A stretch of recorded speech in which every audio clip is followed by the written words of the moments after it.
Hothkhail electricity pool manufacturing plant, the primary source of domestic backing and support for expansion of electricity grids.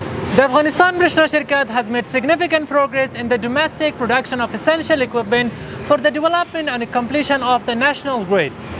The Hothkhail electricity pool manufacturing factory now meets 90% of the needs for electricity pools in the central, eastern and southeastern provinces through its production.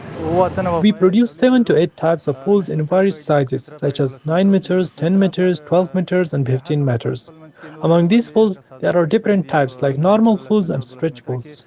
According to the factory officials, with the help of a 60% workforce, the factory produces 30 pools daily in various sizes. By the middle of this year, they have produced over 4,000 electricity pools. Our produced pools met international standards at the regional level.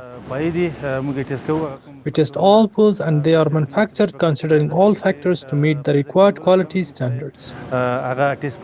Each pool produced at Hothkhail plant in comparison to the open market cost the Afghanistan Brishna Shirkat much less, ranging from 4,000 to 30,000 Afghanis depending on the size.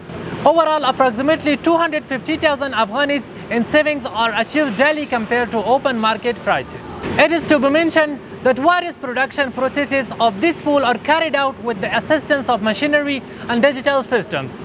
These include devices like pool transport cranes, concrete mixing, pole rotation, steam, steel wire pulling, pressing, and concrete quality testing machines, all of which have speed up and facilitated the daily operations. Our machinery meets the standards and completes the demand about 70 to 80% of the work efficiently and steadily.